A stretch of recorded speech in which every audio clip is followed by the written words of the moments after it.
마태복음, 예수님의 제자 마태가 기록했죠. 마태는 세관원이었죠. 레위라는 이름으로 세관원으로 있었을 때 예수님이 부르셔서 제자로 픽업하셨어요. 그렇죠? 근데 이 마태는 이 복음서를 기록하면서 자기가 예수님에 관한 복음을 전하는 대상을 유대인을 대상으로 해서 이 복음서를 썼어요. 그래서 이 모세를 통한 그 하나님께 주신 율례나 이 하나님 말씀을 많이 인용하면서 예수님은 선지자들을 통해서 이렇게 예언하신 대로 그렇게 하나님의 아들로 태어나셔서 성령으로 잉태되셔서 우리의 구세주로 오셨고, 그리고 그분이 사시면서 행하셨던 이적과 교훈, 삶의 모습들을 쭉 전하면서 마지막으로 예수님의 십자가의 죽으심과 부활 전하면서 예수님께서 승천하시기 전에 제자들에게 부탁하신 그 우임 명령, 그래서 이 선교학에서는 이 마태복음 28장 18절에서 20절을 선교적 대우임 명령이다, 그렇게 말하기도 해요. 그렇게 마태가 기록한 이 복음서를 우리는 예수님의 족보에서부터 시작해서 출생과 성장과 그리고 사역, 가르치신 교훈, 이적, 그리고 마지막으로 이 땅에 오신 그 목적을 이루시기 위해서 십자가에서 못 박혀 죽으심과 장사 지내심, 그리고 부활하셔서 우리의 구주가 되신 것을 확실하게 정리해 주었지요. 즉 사도행전을 통해서 부활하신 이후에 40일 후에 승천하시고 가시면서 약속하시죠. 내가 속히 다시 오리라. 그러시면서 아버지께서 너희에게 보내주기로 약속하신 그 약속이 이루어질 때까지 예루살렘을 떠나지 말고 기다려라. 그래서 기도하는 중에 오순절 성령이 강림하시고 나서 그때부터 이 증인들의 복음전도 사역, 선교 사역이 쭉 진행되죠. 그 사도행전은 사도들이 복음 전하는 현장, 그 현장을 기록해 준 내용입니다. 그래서 사도행전을 참 공부하면 또 좋지요. 자, 28장 1절에 보면 안식일이 다 지나고 난 후 첫 날이 되려는 새벽에 막달라 마리아와 다른 마리아가 무덤을 보려고 갔더니 시간, 장소, 누가 무슨 목적으로 일을 했는지 여기서 기록해 주시네요. 그렇죠? 안식 후 첫날. 그러니까 토요일이 지난 다음 날 새벽에, 그러니까 주일날이죠. 그렇죠? 우리가 주일로 섬기는 이날 새벽에 막달라 마리아와 다른 마리아가 무덤을 보려고 갔더니, 무덤을 향해서 갔네요. 두 여인들이. 이 막달라 마리아, 지난번에도 얘기했지만 예수님께서 7 귀신을 쫓아내 주신 그런 은혜를 받은 자거든요. 그러면서 그 고침받은 시간 이후부터 주님을 따라다니면서 그렇게 주님의 제자들과 전도 사역에 돕는 일을 했던 사람이죠. 참 아름답습니다. 그래서 나는 이 막달라 마리아를 생각할 때마다 나도 뭐 똑같은 존재지요. 그런데 막달라 마리아처럼 이렇게 나는 주님을 사랑하고 있는가? 부끄럽죠. 많이 부끄럽습니다. 네, 그런 은혜를 받기도 해요. 2절에 보니까 큰 지진이 나며 주의 천사가 하늘로부터 내려와 돌을 굴려내고 그 위에 앉았는데 그 막달라 마리아와 다른 마리아가 무덤으로 갔는데 큰 지진이 나며 주의 천사가, 하나님의 천사가 하늘로부터 내려왔네요. 그리고 무덤을 막고 있던 돌을 굴려내고 그 위에 앉아있다. 그런데 그 천사들의 형상이 3절에 보니까 그 형상이 번개 같고 그 옷은 눈같이 휘건을, 마태가 표현해준 천사들의 그 모습, 그렇다고 이 마태가 표현해준 이 모양 이것만이다 하는 건 아니에요. 천사들은 영이고 하나님을 섬기고 이 다음에 우리를 섬길 사람, 이제 그런 사역자들이라고 하거든요. 그러니까 천사 숭배는 옳지 않아요. 옳지 않고, 그렇게 천사들을 만났던 현장에 있던 지키던 자들, 무덤 지키던 자들, 4절입니다. 지키던 자들이 그를 무서워하여 떨며 죽은 사람과 같이 되었더라. 아직 죽지는 않았어요. 기절했나 봐요. 죽은 사람과 같이 됐으니까. 그렇죠? 너무 놀랍고 두렵고 그렇지 않겠어요? 그래서 그러면서 여러분 앞으로 이제 성경 공부하시려면 이 현대인 성경 하나씩 가지고 계세요. 그러면은 현대인 성경이 그 생명의 말씀사에서 나온 건데 저도 이제 근간에 샀어요. 근데 내용이 괜찮아요. 그래서 이해하기 좋도록 그렇게 우리가 가지고 있는 성경들을 지금 말로 이렇게 번역을 했어요. 참 좋아요. 그리고 기왕에 그거 하려면은 성경 지도 이거 한 3, 4천 원 해요. 그러니까 하나씩 사시면 좋습니다.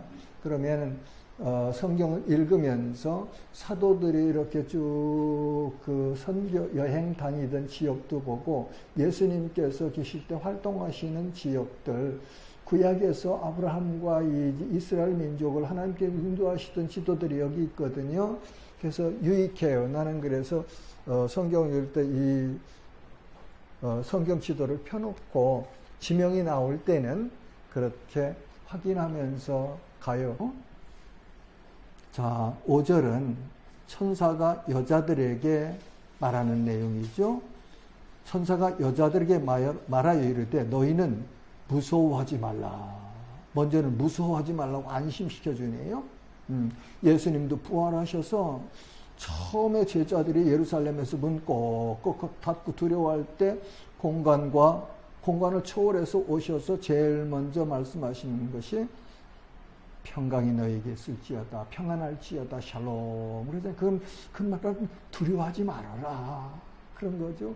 우리 세상 살아가면 두려워할 일 너무 많잖아요. 이 천사들이 나타났으니까 그 무덤 지키던 병정들도 기절을 했는데 여인들이 여긴 더 강하다고는 합니다만 그래도 여인들도 얼마나 놀라겠어요. 제일 먼저 놀라지 말아라. 그렇게 안위해 주시죠. 무서워하지 말아라. 그 다음에 십자가에 못 박힌 예수를 너희가 찾는 줄을 내가 아노라. 너희들이 왜 여기 왔는지, 왜 지금 여기 왔는지 내가 알아. 그러니까 무서워하지 마. 그런 말이죠. 그러면서 6절은 그가 여기 계시지 않고, 그 무덤 안에 예수님 안 계시다 그런 말이에요. 그죠? 현장에. 그 다음에는 그가 말씀하신 대로 살아나셨느니라.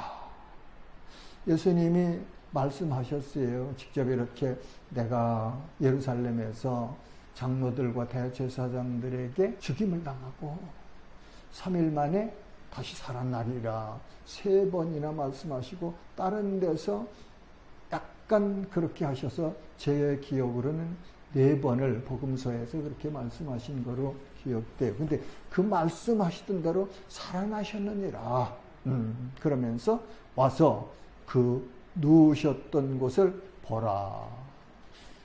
예수님 말씀하신 대로 살아나셨어. 그리고 여기 지금 안 계셔. 그렇게 이 계셨던 너희가 아리마대 사람 요셉과 니고데모가 장사했던 그 자리에 와서 봐라, 확인해 봐라. 예수님 여기 안 계시다는 것을 확인시켜 주고 있죠. 그러니까 이 예수님의 부활은 역사적인 사실이에요. 역사적인 사실.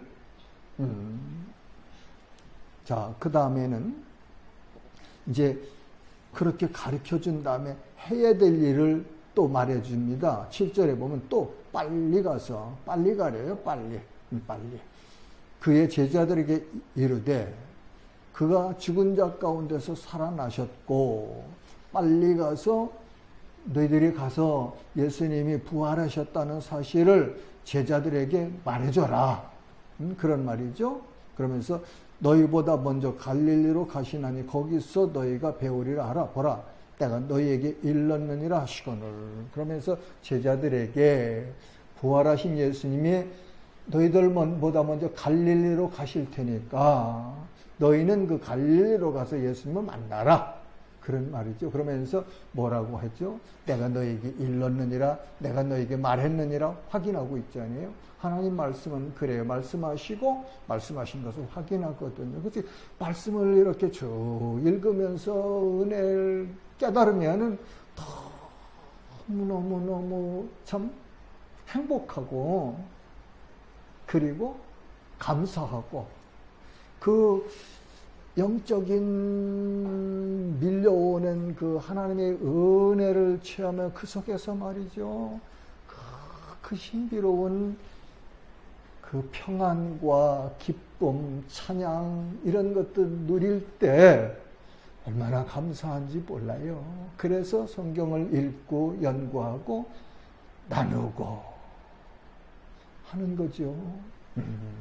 자, 그렇게 천사가 여자들에게 나타나서 지시하셨네요. 자, 8절에 보니까 그 여자들이 무서움과 큰 기쁨으로 빨리 무덤을 떠나 제자들에게 알리려고 다름질할세. 여자들이 무서움과 큰 기쁨으로 빨리 무덤을 떠났다네요. 천사가 빨리 가라고 했으니까 빨리 떠나야 되죠. 그죠? 어떤 일은 오랫동안 기도하고 확신이 있을 때 실행할 때는 번개같이 해야 된다고 나는 생각해요. 그래서 사자가 자기가 찾는 취해야 될 밥이 나타났을 때 저걸 어떻게 가서 내 것으로 만들까 생각하겠죠. 피겨링 해야 되니까 그림을. 그렇게 하고 출발할 때는 번개처럼 그렇게 가서 딱 접전해요. 독수리도 그렇게 하지 않습니까? 우리도 주님 일할 때 기도하면서 하나님이 역사하시고 내게 확신이 왔을 때 움직여야 될 때는 이렇게 민첩하게 기동성 있게 행동해야 돼요. 그래서 기도할 때, 기다릴 때, 시작해야 될 때 그거를 잘 구분하는 것이 지혜입니다. 그래서 나는 가끔 얘기하잖아요. 우리 목회가, 선교가 징기스칸 스타일이 돼야 된다고. 징기스칸은 집을 앉았잖아요. 어디에 가든지. 천막 생활을 했어요. 유목민이었기 때문에 그런 말을 타고 기마병들을 가지고 필요할 때는 전속력으로 다음 전쟁터를 향해서 달려갔고 그리고 거기서 야영을 하면서 그 전쟁을 하지요. 우리도 늘 말하자면 전쟁터에서 우리 인생이 전쟁터에서 전쟁하고 있어요. 하나님의 군사로 하나님의 군대로 대장 되신 예수 그리스도를 대장으로 모시고 우리의 모든 전략과 그리고 우리의 전술을 지휘하시는 성령님의 지휘 안에서 우리는 믿음을 가지고 생명을 건 충성을, 헌신을 통해서 영적 전쟁을 해나가고 있는 거예요. 영적 전쟁을. 그래서 예배 시간에 와서 하나님으로부터 위로부터 내리시는 위로와 능력과 은혜와 새로운 비전을 가지고 일주일 동안 세상에 나가서 우리 전쟁하고 있는 겁니다. 삶의 현장에서 사랑해야 되고 용서해야 되고 섬겨야 되고, 그게 예수님처럼 살아가는 방법 아닙니까? 모습 아닙니까? 그러기 위해서 말씀에 이렇게 순종하는 삶을 살아야만 합니다. 자, 여자들이 무서움과 큰 기쁨으로 빨리 무덤을 떠나 제자들에게 알리려고 다름질할세. 예, 지혜를 할 때 때로는 이렇게 다름질해야 돼요. 열심히. 바울 사도도 그렇지 않아요? 디모데후서 4장 7절인가요? 내가 선한 싸움을 싸우고 달려갈 길을 달리고 믿음을 지켰으니.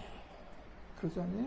선한 싸움을 싸우고 달려갈 길을 달리고 믿음을 지켰으니. 네. 여자들이 그렇게 갑니다. 우리도 본받아야 돼요. 9절에는 예수께서 그들을 만나 이르시되 평안하냐 하시거늘. 그렇게 달려가는 다름질하고 있는데 예수님께서 여자들을 만나 주시네요. 평안하냐 하시거늘. 여자들이 나아가 그 발을 붙잡고 경배하니 얼마나 반갑겠습니까? 어제 안식일 전날 십자가에 못 박혀 죽으신 그 처참한 광경 앞에서 가슴이 찢어지고 말이죠. 어떻게 할지 어쩔지를 모르고 그러다가 아리마대 사람 요셉과 니고데모를 통해서 예수님을 새무덤에 돌무덤에 장례하고 돌을 막아 놓고서 돌아가서 안식 후 첫날 그 예수님 무덤이 사모함이죠, 그게. 그래서 달려갔는데 천사가 나타나서 가르쳐준 그 내용을 보고 열심히 달려가는데 거기서 부활하신 예수님을 만나니 얼마나 감사합니까? 얼마나 감사합니까? 놀랍고 기쁘겠어요. 그러니까 예수님 뭐라고 하세요? 평안하냐 하시거늘. 여자들이 나아가 그 발을 붙잡고 경배하니. 경배하니. 예배하는 게 경배하는 거예요. 하나님. 자, 그러니까 10절에 이에 예수께서 이르시되 무서워하지 말라. 가서 내 형제들에게 갈릴리로 가라 하라. 거기서 나를 보리라 하시니라. 그러니까 예수님께서 여자들을 만나서 하신 말씀이 평안하냐 물으셨고, 무서워하지 말라 말씀하셨고, 가서 내 형제들에게, 여기서 형제들은 제자들이죠. 형제들에게 갈릴리로 가라 하라. 너 가서 제자들에게 갈릴리로 가라 하라. 거기서 나를 보리라 하시니라. 거기서 갈릴리에서 부활하신 예수님을 제자들이 만날리라. 그렇게 말하라고 해야 될 일을 구체적으로 가르쳐 주십니다. 하나님은요, 얼마나 구체적이신지 몰라요. 두리뭉실이 없어요. 그러니까 우리의 삶도 될 수만 있으면 계획적이어야 되고, 그리고 그 계획을 이루기 위해서 구체적으로 실행 계획을 점검해야 되는 거죠. 그러면서 어떻게 진행되고 있는가를, 상황들을 점검하면서 그렇게 정확하게 하나님이 원하시는, 하나님이 말씀하신 그 방법대로 살아가는 거예요. 가정도, 사업도, 교회도. 그것이 하나님을 경외하는 삶이고, 그것이 하나님이 기뻐하시는 삶이고, 그것이 하나님이 원하시는 스타일이다. 그렇게 생각합니다, 저는. 자, 11절부터 15절까지는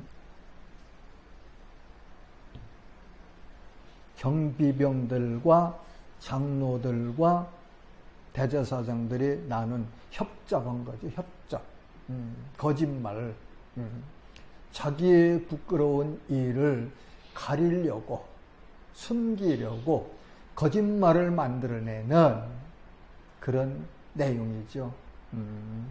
여자들이 갈 때 시간을 얘기해 주네요. 경비병 중 몇이 성에 들어가 죽은 사람 같이 됐던 사람들이 정신 차렸나 보지요. 성에 들어가 모든 된 일을 대제사장들에게 알리니 거기서 무덤에서 일어났던 상황들을 가서 설명합니다. 12절 그들이 장로들과 함께 모여 의논하고 군인들에게 돈을 많이 주며 매수했죠. 매수했어요. 그 다음에 13절 이르되 너희는 말하기를 그의 제자들이 밤에 와서 우리가 잘 때에 그를 도둑질하여갔다 하라. 만일 이 말이 총독에게 들리면 우리가 권하여 너희로 근심하지 않게 하리라 하니 군인들이 돈을 받고 가르친 대로 하였으니 이 말이 오늘날까지 유대인 가운데 두루 퍼지니라. 거짓말했어요. 그렇죠? 거짓말을 만들어냈어요. 그래서 예수님이 부활하신 것이 아니고 제자들이 밤에 군인들이 잘 때에 시체를 훔쳐갔다. 근데 오늘날까지 전해지더라. 이 마태가 이 복음서를 기록하는 그때까지 그런 그 소문이 있었다. 그런 말이죠. 자, 16절부터 20절까지는 그 갈릴리에서 예수님께서 제자들에게 분부하신 명령하시는 말씀 내용입니다. 11제자가 갈릴리에 가서 예수께서 지시하신 산에 이르러 11제자 가룟 유다가 빠진 11제자가 갈릴리에 갔네요. 그렇죠? 천사가 두 마리아에게 또 예수님께서 여인들에게 하신 말씀을 가서 전달했겠죠. 여긴 기록이 없지만 그러니까 그 말을 듣고 제자들이 갈릴리로 가서 예수께서 지시하신 산에 이르러 어느 산인지는 모릅니다. 어느 산이라고 다른 성경에서 이야기해 주신 데가 없어요. 예수를 배웁고 경배하나 아직도 의심하는 사람들이 있더라. 그 11사도들, 11제자 중에 예수님 부활하신 예수님을 배우면서도 아직도 의심하는 사람들이 있더라. 그런 말이죠. 밖에 있는 사람들이 의심했다는 얘기 아니죠. 왜 그래요? 아직 성령이 임하지 않으셨기 때문에. 그래서 나는 이 복음서를 연구하면서 그런 질문이 생겨요. 복음서에 기록된 사건의 중심 주인들, 그들은 영적 구원을 받았을까? 성령이 임하시기 전에는, 오순절 강림하시기 이전에는 아직은 그들이 구원받았다고 못하거든요. 왜냐하면 가룟 유다도 예수님 3년 동안 따라다녔는데 팔고 어떻게 했어요? 자살했잖아요. 그럼 가룟 유다 구원받았습니까? 난 아니라고 해요. 복음을 통해서 구원받지 않았어요. 그런데 로마서에 가보면 바울이 말하기를 온 이스라엘이 단번에 구원을 받으리라 하신 말씀이 있어요. 그 비밀은 나는 다는 내가 이렇게 깨달았습니다 하고 말을 못해요. 근데 복음을 통해서 구원받았다는 사실은 아니거든요. 그러니까 혈루증으로 앓던 여인, 수로보니게 여인, 귀신 들린 딸 고침받은, 혈루증으로 12해 동안 고통받던 여인, 하나님의 은혜로 예수님이 고쳐주셨어요. 고쳐주셨는데 그들이 이 복음서에서 성령이 오순절날 강림하시기 이전에는 아직 구원 역사가 안 나타났었단 말이죠. 그러니까 그 사람들은 구원 받았을까 안 받았을까 그런 고민도 해보니까 쓸데없는 일 내가 생각하는 거죠. 우리가 이 정의는 가지고 넘어가야 되겠네. 그래서 복음을 전할 때에 다른 사람이 질문을 해왔을 때 내가 아는 만큼은 설명을 해야 되고 정의를 해야 되지 않겠어요? 자, 누가 의심했는지는 모르지만 제자 중에 의심한 사람도 있었네요. 18절에 예수께서 나와 말씀하여 이르시되 하늘과 땅의 모든 권세를 내게 주셨으니 하늘과 땅의 모든 권세, 이 우주 만물을 통치하는 모든 권세를 아버지께서 아들에게 주셨다. 이 계약은 창세 이전에 삼위 하나님께서 계약하셨다 하는 것이 조직신학자들이 말하는 그런 계약설입니다. 그래서 예수님은 이 구속사역을 위해서, 하나님은 구속사역을 총체적으로 준비하시고 구원받을 자들을 그리스도 안에서 작정하셨고, 그리고 예수님은 그들을 구원하시기 위해서 이 땅에 성령으로 잉태하셔서 그들의 죄를 대신, 죄의 진노를 대신 몸에 받으시고 형벌을 당하시고, 거기서 끝난 게 아니죠. 성부께서 장사한 지 3일 만에 다시 부활시키시고, 그리고 구세주가 되셔 하늘 영광 우측 보좌에 앉으셔서 지금도 구원받은 자기 백성들을 위해서 도고하시고, 그리고 성령께서 오순절날 오셔서 예수 그리스도, 하나님이 계획하시고 예수 그리스도가 이루신 이 구원의 복음을 적용시키시는 역사를 하시죠. 그래서 삼위일체 하나님의 구원의 역사를 이렇게 학자들이 정리를 합니다. 그러니까 여기까지 뭐 깊이 들어갈 거는 없고요. 하늘과 땅의 모든 권세를 하나님께서, 성부 하나님께서 아들 성자에게 주셨다. 그러니까 예수님은 하늘과 땅의 모든 권세를 가지신 분이에요. 그분이 우리 구세주세요. 그분이 우리 대언자세요. 그분이 우리의 대제사장이세요. 자, 19절. 그러므로는 여기 18절을 연결해서 하늘과 땅의 모든 권세를 주셨으니, 그러므로 그 권세를 가지고 예수님께서 제자들에게 명령하신다. 그런 말이죠. 그러므로 너희는 가라. 가서. 사도행전 1장 8절에 그렇게 말씀하시죠. 오직 성령이 너희에게 임하시면 너희가 권능을 받고 예루살렘과 온 유대와 사마리아와 땅끝까지 이르러 내 증인이 되리라. 그렇게 동시적이며 확산이 되어 가려면, 복음이 하늘나라가 확장되어 가려면 가야 되죠. 가야 되는 거예요. 너희는 가서 모든 민족을 제자로 삼아, 예루살렘만 있지 말고 유대인들에게만 있지 말고 가서 모든 민족으로 제자를 삼으라고 하시네요. 제자 삼는 것. 아까 잠깐 제가 이야기했습니다. 일본 하나님께서 보내실지 안 보내실지 그건 난 몰라요. 그러나 가고 싶은 마음을 주셨으니까 가고자 하고 있는 거죠. 허락하시면 가서 얼마 기간 동안 제가 거기에서 사역을 할지도 난 몰라요. 그러나 내가 가장 관심을 가지고 있는 것은 복음을 전하면서 몇 사람의 제자를 내 삶을 통해, 사역을 통해서 하나님이 세워가실까. 그게 제일 관심이죠. 이제 사역을 하다 보면은 그렇게 우뚝우뚝 세워주시는 참 하늘의 별처럼 빛나는 믿음의 사람들을 만나게 하시고 섬기게 하시거든요. 그게 이제 관심이죠. 여러분들도 남은 인생에 그런 목표를 가지시면 참 좋습니다. 우리 조전도사님도 저 서산 가셔서 기도하시고 관심 가지고 늘 기도하시고, 그게 제자 삼는 일이잖아요. 우리도 우리의 자녀를 제자 삼든지, 손주들을 제자 삼든지, 이웃 사람을 제자 삼든지, 누구든지 제자 삼는 일을 해야 예수님의 제자지요. 그러면서 말씀하시네요. 아버지와 아들과 성령의 이름으로 세례를 베풀고, 복음 전해서 예수 믿으면 세례 베풀어라. 그런데 성부, 성자, 성령의 이름으로 세례를 줘라. 세례 형식을 여기서 가르쳐 주시죠. 20절에는 내가 너희의 분부한 모든 것을 가르쳐 지키게 하라. 이건 목양입니다. 그렇죠?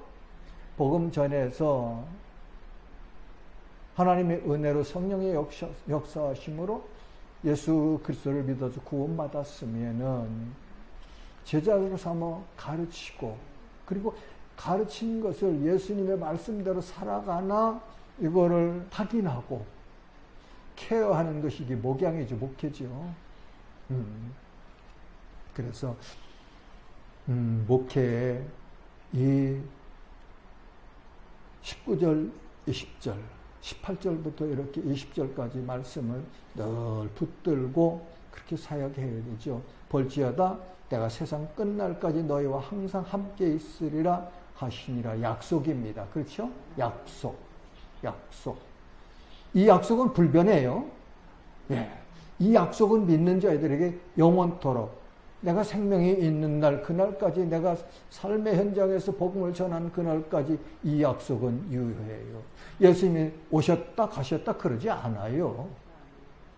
히브리서에서 그랬더니 예수 그리스도는 어제나 오늘이나 영원토록 동일하시니라. 예수님이 약속하시거든요. 내가 세상 끝날까지 너희와 항상 함께 있으라. 이 말씀은 예수님이 재림하실 때까지 이 땅에는 모든 예수님의 제자들과 함께 하신다. 그런 약속이고, 개인적으로 받을 때 내 생명이 있는 날 그날까지 예수님이 나와 함께 하신다는 그런 약속입니다. 이 약속을 붙들고 살아가는 사람들이 믿음의 사람들이에요. 예. 자, 이제 이렇게 해서 정리되네요. 그러면서 제자들이 이 주님의 말씀에 순종했어요. 그렇죠? 11제자가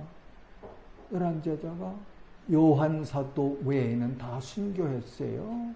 요한 사도도 에베소에서 목회 사역하다가 죽이려고 끓는 기름 가마솥에 집어 던졌는데 하나님이 지켜주셔서 살아났다고 하죠. 그래서 보낸 데가 반모로 유배 보낸 거예요. 우리 조선시대에 저 흑산도나 제주도나 뭐 또 저 추자도나 이런 데, 강진 이런 데 다 유배됐고, 저 함경도 그쪽에 유배 보내는 곳이었잖아요.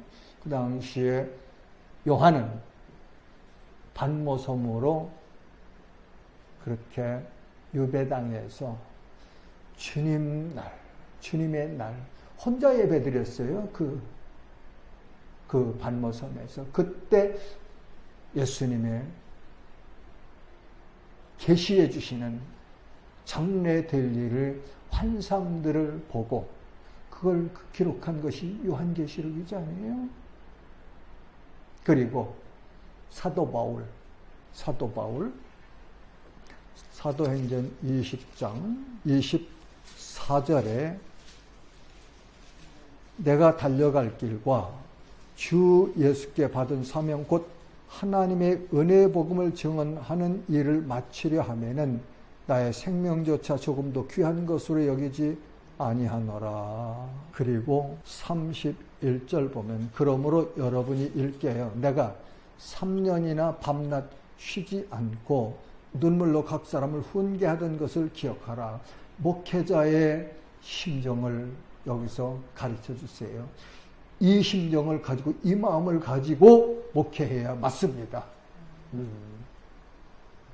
그것이 주님이 기뻐하시는 충성된 목회자다, 전도자다, 사역자다, 그렇게 저는 정의하고 싶어요. 다른 분들은 뭐 어떻게 정의하든지 그분들대로 하시면 되는 거고. 자, 그 다음에는 21장 13절에 보면 바울이 대답하여 하되 여러분이 어찌하여 울어 내 마음을 상하게 하냐. 나는 주 예수의 이름을 위하여 결박당할 뿐 아니라 예루살렘에서 죽을 것도 각오하였느니라. 선교사의, 전도자의 각오지요.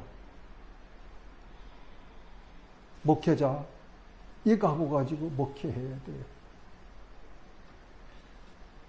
세상이 자꾸 우리를 유혹해요. 변질시키려고 해요. 그러나 처음 마음, 하나님이 나를 충성되게 여기셔서 직분을 맡겨주실 때 그 감격, 그때 내가 하나님이 이렇게 내가 살겠습니다 하고 했던 그 소원, 그 변치 말아야 되지요. 상황 따라 변하면 안 되지 않겠어요? 변하지 말아야 돼요. 그것이 하나님께서 인정하시는, 기뻐하시는 목회자의 자세다. 저 그렇게 정의하고 싶습니다. 그러면 여러분들은 그렇게 말하세요. 정 목사님, 당신이나 그렇게 변하지 마세요. 그러고 기도해 주세요. 네, 그러면 되죠. 그렇죠? 됐네요. 그렇게 해서 이제 마태복음은 이렇게 해서 오늘로 28장을 까지 마치게 되었습니다. 인도해 주신 하나님께 감사드리고, 시간마다 은혜 주셔서 받았으면 하나님이 여러분께 주신 거예요. 나는 전달자였고 도구였고, 주신 분은 하나님이에요. 그래서 영광을 받으실 분은 하나님이시고, 여러분들이 기뻐하고 감사하며 섬겨야 될 분은 하나님이십니다. 그러니까 하나님이 기뻐하시는 그런 남은 인생 사시고, 그런 교회 사역자들로 인정받으시는 복을 누리시기를 주님의 이름으로 축복합니다. 하나님 아버지, 은혜를 감사합니다. 마태복음 성경 공부 이제 마치는 시간 되었어요. 그동안 정이 부족해서 첨예한 지체들이 지루했기도 했을 테고, 언제 끝나나 기다리기도 했겠지요. 그러면서 안 하면 안 되나 그런 생각도 때로는 있을 수도 있었겠지요.